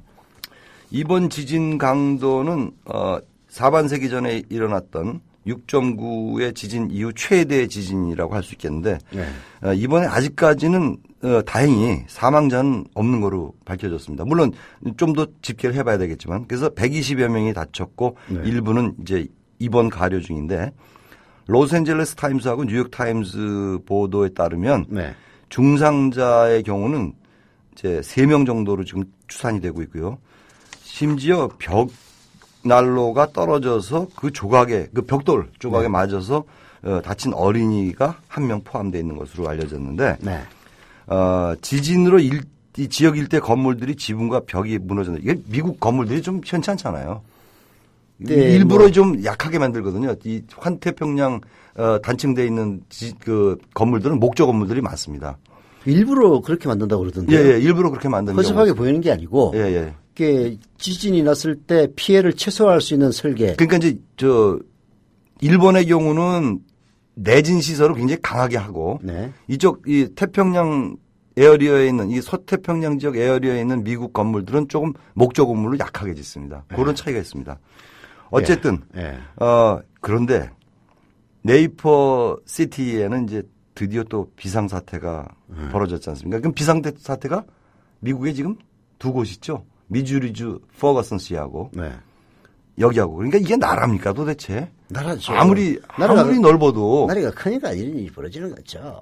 나라가 커도 안 벌어지는 나라가 있잖아요. 캐나다도 있고, 러시아도 있고, 중국도 있고. 이런 비상사태 같은 환태평양 조산대인데도 불구하고 어디죠? 밴쿠버 이쪽에는 또 크게 지진으로 피해가 입었다는 그런 또 기록은 없는 것 같아요. 왜냐면요. 그게 이제 미국 그 국경서부터 시작됩니다. 그게. 그래가지고 저 중남미 해가지고 안데스 쪽 거쳐가지고 저기 어디면 칠레 거쳐서 이렇게 내려가죠. 그러니까 이 캐나다 지역은 그렇게 해당이 안 되는 것 같아요. 그러니까. 이게 미국의 잘못은 아니지 않습니까? 거기 위치한 게. 아니 죄를 많이 져서 그럴 수도 있는 거고. 그렇죠. 죄는 많이 하나님의 그 참 진노로 인해서 이게 지진 같은 게 나타난다고 이 성경에도 써 있지 않습니까? 그러면은 이 하나님의 진노를 받는 나라가 미국하고 또 있네요. 일본도 자주 일어나지 않습니까? 예. 우리나라도 사실 지진으로부터 그렇게 자유로운 나라는 아닌데 그렇게 또 피해가 있는 건 아니고요. 조금만 나도 굉장히 난리가 나지 않습니까? 언제죠? 1978년 아니 홍성? 몇 달 전에 아침에 일어나는데 이 집이 흔들려가지고. 그랬었죠. 하면 서울에 지진 크게 큰 건 아니지만. 큰 건 아니죠. 근데 하여튼 그 찬장이 흔들려가지고 이 컵이 떨어져서 깨질 정도의 지진은 됐어요. 그래서 깜짝 놀랐어요. 미국 제가 근무를 하면서도 보면은 훈련이 잘 돼 있어요. 좀 흔들리잖아요. 그럼 바로 책상 밑으로 들어갑니다. 모든 사람들이. 우리는 멍하고 있어요. 왜냐하면 훈련이 안 돼 있어가지고. 우리야 그렇게 지진이 별로 없으니까 그렇겠죠. 그리고 대충 또 살거든요. 워낙 빨리. 아니 세월호 참사에 대한 특별법 만들자는 것도 이런 사고에 대해서 좀 안 죽어도 될 목숨 없이 하자 이런 건데. 아니 국제 뉴스를 하는데 왜 또 세월호 얘기를 합니까? 아니 결국은 다 비슷한 거예요. 아니 비슷한 거죠. 재난이라는 측면에서는. 그렇습니다. 물론 그건 인재고 이거는 천재고. 근데 왜 사태질합니까? 왜 선배한테? 사태질을 한 게 아니고 이제 제스처를 취한 제스처 취한 겁니까? 이렇게 우리 윤재석 위원님이 이게 고루하십니까? 그게 아니고요. 샌프란시스코 지진이 과거 1906년도 일어났을 때는 몇천 명이 죽었지 않습니까? 3,000명. 근데 물론 그때 진도 8.4이면은 진도 6.9보다도 훨씬 더 강한 지진이 합니다. 그게 로그로 올라가기 때문에 수십 배가 됩니다. 그렇죠. 에도 불구하고 최근에는 죽는 사람의 숫자가 줄어든다라는 것은 나름대로 지진에 대한 대처가 훨씬 더 정교해진다 이렇게 볼 수 있는 거 아닙니까? 그렇기도 하고 훈련을 또 많이 하고요. 그렇죠. 결국 사고에 대해서 철저하게 대비하는 것이 이 피해를 줄일 수 있는 길인데. 또 세월호 얘기하시는구만. 또. 그래서 제가 이게 국내 일이지만은 잠깐 생각나서 얘기했다. 이거 좀 합시다. 이거 지금 많이 남았는데 이거 빨리 합시다. 시간 많습니다. 자, 그래요? 이어서 계속해 보시죠. 지진 후유증이 많습니다. 굉장히 큽니다. 샌프란시스코 그 아름다운 도시 광역권 곳곳에서 이 전기와 수도 공급이 끊기고 도로 신호등이 꺼집니다. 이러면 어떻게 합니까? 그래도 미국은 우리보다 좀 난 게 4-way stop이라는 제도가 있습니다. 그 불문율이 있습니다. 먼저 사거리에 도착한 차가 먼저 간다. 우리 같으면 난리 날 거예요, 거기 사거리. 그거 참 좋더라고요. 그거는 미국이 벌받을 만한 게 별로 없는 나라인데 그 4-way stop은 괜찮아요. 그걸 저는 선입 선출 원칙이라고 합니다. 맞습니다. 먼저 온 차가 먼저 가는 거예요. 맞아요. 좌회전도 먼저 온 우리나라가 선진국이 되려면 그거 하나는 제가 보기에 받아들일 필요가 있다. 아니, 처음에 좀 헷갈렸는데 제가 운전해 보셨어요? 한 LA에서 한 달 정도 운전을 해봤는데요. 그거 굉장히 편하더라고요. 그렇죠. 특히 이 교통량이 적은 곳에서는 신호등보다도 그게 훨씬 나아요. 네. 아니 신호등이 없잖아요. 없죠. 아니면 전멸등이거나 그럴 경우에는 해당되는 게 불문율. 네. First come, first go. 선입선출. 예. 계속하시죠. 예. 그리고 현재까지도 이 10,000가구 정도가 정전이 됐고요. 600가구가 단수로 고생하고 있는데 정말 비참한 것 중에 하나는 이 네이퍼 카운티 법원 인근에 그 이동식 주택단지 그 가면 미국에 좀 잘 못 사시는 분들이 트레일러를 놓고 살잖아요. 뭐 자유인들이죠. 어떻게 보면 또 그런 거죠. 네. 히피들도 있는데 여기엔 이분들이 가스를 이제 가스 이 파이프가 와 있잖아요. 거기다 꽂고선 생활하는데 거기서 불이 붙었어요. 근데 지진으로 수도가 끊겼으니까 어떡합니까? 소방관들이 출동해도 불을 못 끄죠. 물이 안 나오니까. 물이 안 나오니 이런 상황입니다. 하여튼 그렇습니다. 네. 아휴, 미국 참 또 우리 수재 이연금이 아니라 지진 의연금도 내야 될지도 모르겠네요. 뭐 미국까지 신경 쓸 필요는 없고요, 우리가. 네. 자, 다음 소식으로 넘어가시죠. 예. 좀 말씀하시라고요. 중국 이야기네요. 예. 중국에서 작년에 발사한 정밀 지구관측 위성을 활용해서 북한과 중국의 접경 지역의 불법 월경 통로들을 적발했다. 이렇게 발표를 했네요. 그렇습니다. 예, 홍콩의 펑황왕. 이게 이제 한자 말로 그냥 하는 게 나아요. 봉황망입니다. 이 일종의 봉황망 그러면 인터넷 신문이라는 걸 아실 거예요. 봉황 네트워크. 예, 네트워크죠. 펑황왕. 영어도 또 하시네 또. 네. 이 봉황왕에 따르면 오늘 중국의 그 우주 프로젝트를 담당하는 국가항천국에서 이렇게 얘기를 했습니다. 고해상도 관측 위성인 카오펀 1호. 이게 고분입니다. 높을 거에다 나눌 분자인데 이름도 잘 지어요, 이 친구들. 이 카오펀 1호를 소개하면서 그런 내용을 갖다가 전했습니다. 이 국가항천국이라는 건 우리로 치면 우주국이라고 볼 수 있는데 국가우주국이라고 볼 수 있는데 미국으로 치면 나사네요. 나사죠, 나사. 그렇죠. 그런데 우리는 아직 없지 않습니까? 이게. 그런데 이 국가항천국은 중국 공안부가 이 카오펀 1호 위성이 수집한 데이터를 이용해서 북중 접경 지역과 신장 위구르 자치구 그러니까 이게 굉장히 크리티컬한 포인트 아니겠습니까? 예, 북중 접경 지역은 뭐 중조 우이교가 있고 뭐 굉장히 친하긴 하지만 좌우지간에 탈북자들도 많고 여러 가지 뭐 마약 통로가 많고 신장 위구르 자치구의 경우는 여기가 상습 그 봉기 지역 아닙니까? 그렇기 때문에 이 지역을 집중 서치를 해본 결과 수십 개의 불법 월경 통로를 찾아냈다면서 이 위성이 공안기관에 중요한 정보를 제공하는 역할을 수행했다. 이렇게 이제 자랑 겸 했는데 북중 접경 지역에서의 불법 월경 통로는 탈북자 이탈은 물론이고 북한으로부터 유입되는 마약의 어떤 통로로도 이용됐다. 이런 것으로 이렇게 추정을 하고 있는데 이 밖에도 이 중국 공안 당국은 위성 데이터를 이용해서 길림성과 내몽구 자치구, 내몽고 자치구에서 우리가 한자말로 읽는 게 편해요, 그죠? 그렇죠. 내몽구 하면 뭐 압니까? 모르죠, 잘. 지린성이 뭡니까? 길림성 그런 게 낫죠. 근데 하여튼 이곳에서 중국 건국 이래 최대 면적의 대마 재배지를 또 색출을 했고 흑룡광성과 하북성 그리고 내몽고 등 지역에서 양귀비 재배지 그리고 복건성에서는 원유 밀수 창고를 적발한 것으로 전해졌습니다. 대단한 쾌거죠. 개가죠. 근데 사실 그 미국 첩보위성들은 이미 다 알고 있었겠네요, 그러면. 그렇죠. 근데 미국 이제 얘기할 줄 이유가 없으니까. KH-11하고 KH-12. 적군한테 얘기해 줄 필요가 뭐 있어. 그래도 이거 대마라든지 양귀비 이거는 마약인데 그건 얘기해 줘야 되는데. 그렇지. 자기네들도 피해자가 될 수 있으니까요. 그렇죠? 맞습니다. 자, 그 가오펀 고분 위성이라는 게 일종의 첩보 위성인 셈이네요. 그렇죠. 자기네들은 뭐라고 그럽니까? 고해상도 관측 위성이라고 그러는데 사실상 KH-11, KH-12 미국 첩보 위성하고 똑같은 거예요. 고해상도라는 게 하여튼 잘 찍을 수 있다 이 얘기 아닙니까? 하이 레졸루션이죠. 하이 레졸루션. 이 중국 당국은요. 작년 4월 26일 날 가오펀 1호를 발사한 데 이어서 며칠 전에 가오펀 2호를 발사했는데 다 성공했습니다. 그러니까 중국의 우주 기술은 만만치 않지 않습니까? 지금 러시아를 뛰어넘고 있는 그런 정도 수준입니다. 그게 짝퉁으로 모방해가지고 또 발전시키는 거 보면 신기해요. 중국이 만만치 않습니다. 우리가 우습게 볼 나라가 아니에요. 지금 노래방 가면요. 하이얼 TV입니다. 다. 하이얼 TV가 값싸고 제품이 삼성, LG 못지않아요. 옛날에는 안 노래방 가봤는데. 한번 가보세요. 저는 안 가봤지만 요새. 어쨌든 예. 이 카오폰 1호 위성이 길이 2m의 물체를 식별하는 데 비해서 네. 지난 19일 발사된 카오폰 2호 위성은 1m 길이의 물체를 식별하는 그러니까 4배죠. 4배. 네. 그렇지 않습니까? 면적으로 따지면.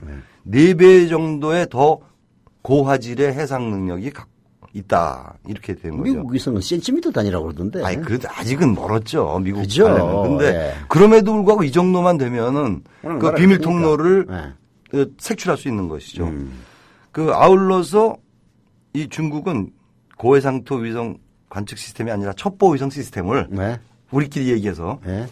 중장기로는 2006년에서 2020년까지 얼마 안 남았습니다. 네. 이때까지 16대 과학기술 과제 하나로 하고 2015년까지 그러니까 내년밖에 안 남았어요. 이제 얼마. 5 내지 6개의 첩보 위성을 또 쏘아 올릴 계획입니다. 그러니까 지금 2개 썼으니까 2개 최소한 썼으니까 3개는 더 하겠다는 얘기네. 그러니까 이제 이번 연말까지 1개 정도 쏘고 내년에 한 2-3개 쏘고 네. 그렇게 되는 거죠.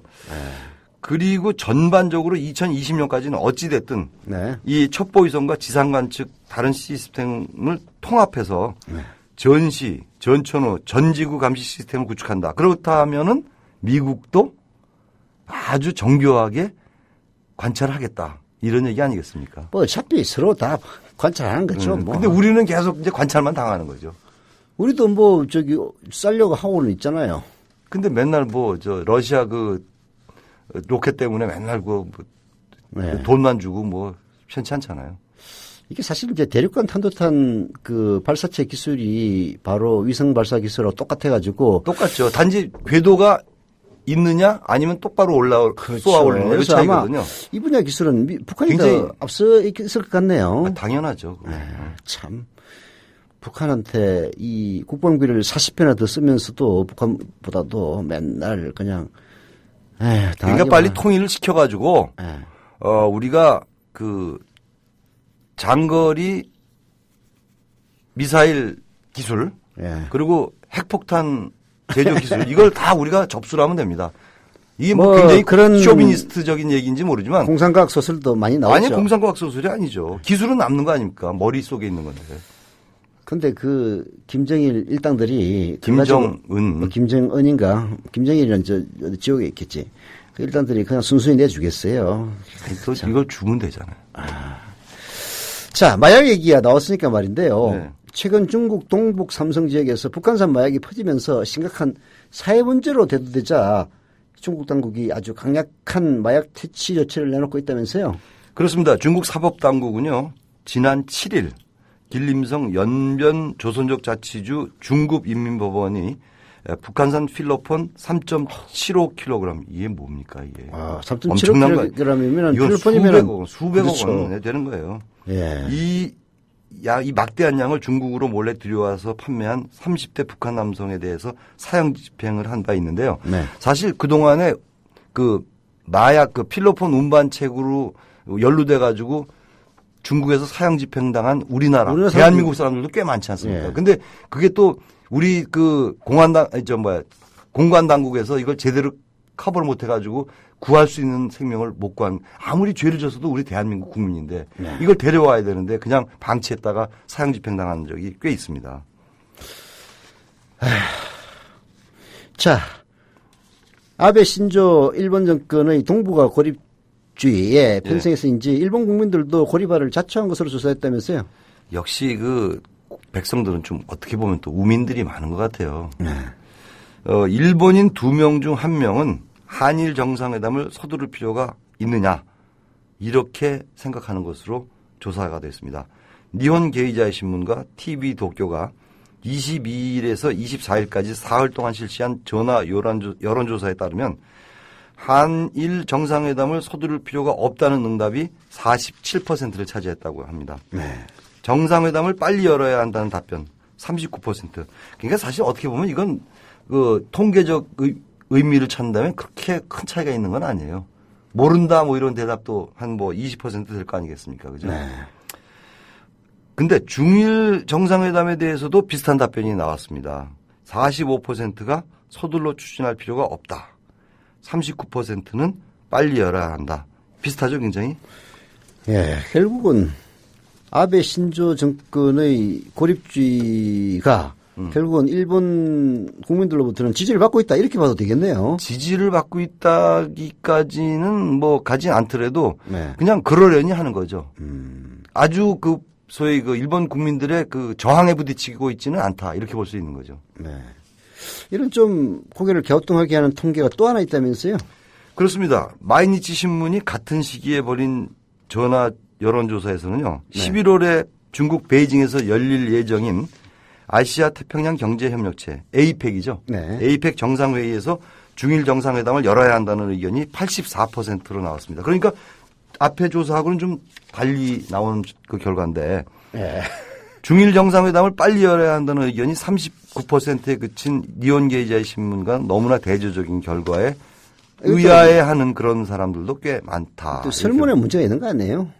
그렇습니다. 우리가 아마 아실 거예요, 진행자. 네. 세상에 거짓말이 3가지 종류가 있습니다. 네.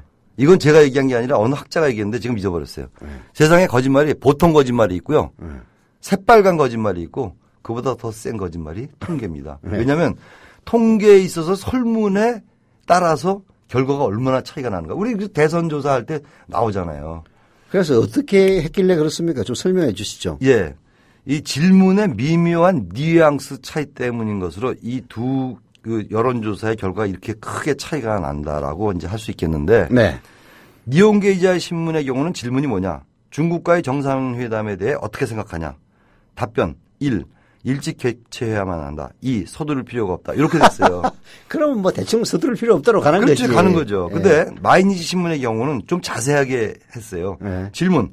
아베 총리는 11월에 열릴 베이징 에이펙 회의에서 일중 정상회담을 하고 싶다고 생각하고 있습니다. 이게 벌써 복선이에요. 그렇죠. 정상회담을 아베가 하고 싶대. 네, 하고 좋다고 생각하십니까? 그렇게 생각하지 않습니까? 답변. 회담하는 편이 좋다. 회담할 필요가 없다. 그러니까 당연히 압도적으로 뭐 회담하는 편이 좋다고 그러니까 제가 조금 전에 말씀드렸대요. 새빨간 거짓말보다 더 거짓말이 뭐냐? 통계다. 왜냐하면 설문조사에서 이렇게 차이가 난다. 아니 뭐 일본만 그렇게 했어요? 우리나라도 얼마나 조작을 많이 합니까? 아니 뭐 우리나라 얘기 아니고 미국. 그게 바로 함정입니다. 자유당 때라고 얘기하시지 않는 게 다행입니다. 자유당 때. 뭐 박근혜 대통령께서 대통령께서 품격을 지키십시오. 대통령께서 지지를 많이 받고 있다는 통계도 뭐 이런 통계가 아닐까 하는 저도 생각이 지지해요. 저는 왜냐하면 박 대통령이 참 고결한 인품의 소유자라고 생각하기 때문에. 무슨 고결한 인품의 소유자입니까? 그건 또 무슨 엉뚱한 말씀이세요? 저하고 같은 용띠거든요. 아, 띠가 같아서 고결하시다. 욕먹습니다. 그러면. 욕먹어도 좋아요. 자, 또 자꾸 이 엮기를 세는데 다시 본론으로 들어갑시다. 중동으로 가보시죠. 네.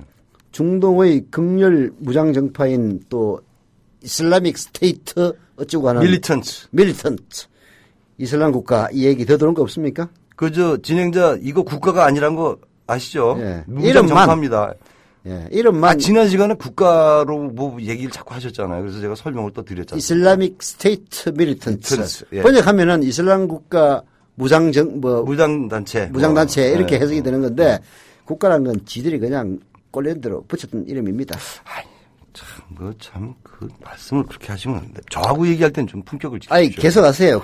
여기 방송통신시민회 심의 안 받기 때문에 상관없습니다. 시리아하고 그래요? 심의 안 받아요? 우리는 인터넷 막 가는 방송입니까, 그럼? 막 가도 되긴 하는데 우리는 품격을 지킵니다.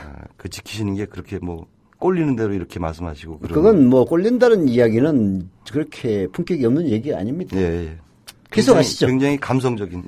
시리아하고 이라크 북부 지역을 중심으로 공세를 강화하고 있는 수니파 급진단체 이슬라믹 스테이트 밀리턴트 이슬람 국가가 시리아 라카주 동북부의 타부카 공군기지를 장악했답니다. 이건 뭐 대단한 거죠, 사실. 이 소식은 시리아 인권관측소가 어제 밝힌 건데요. 이 시리아 인권관측소 당국은 이슬람 국가와 시리아 정부군이 타부카 공군기지 인근에서 교전을 벌여온 결과 시리아 정부군이 패해서 결국은 이슬람 국가가 승리를 했다. 참, 이 뭐, 시리아 정부군도 한심하죠. 이슬라믹 스테이트 밀리턴츠, 예. 이슬람 국가 무장단체, 이게 뭐 자꾸 국가 하면 안 된다고 그러더니, 정부군도 이기면 국가 맞네요. 거의 국가급이라고 볼 수 있겠죠. 우리 윤재석 위원님과 얘기를 나누다 보니까 벌써 시간이 다 돼버렸네요. 그랬어요? 근데 저는 이거 할 얘기 없어서 큰일 났다 생각했는데 다 끝났어요. 할 얘기는 무지하게 많이 있습니다. 이제 모르는 거 질문하면 저는 또 멘붕이 나오니까. 예, 뭐 대본에 없는 거 절대 질문하지 않습니다. 말씀하십시오.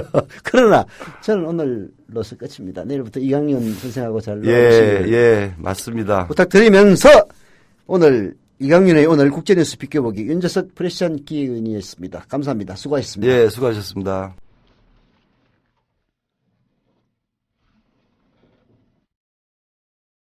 네. 이거 뭐 처음 하다 보니까요. 자, 이강윤이 오늘 제가 엄벙덤벙 시간을 때웠는데요. 내일부터는 이강윤 선생께서 돌아오셔서 아주 정교하게 하실 겁니다. 해서 좀 부족하고 좀 수준 낮은 저속한 비유를 사용했다고 생각하시더라도 용서해 주시기를 부탁드리면서 이강윤이 오늘 순서 마치겠습니다. 여러분 내일 뵙겠습니다. 저 말고.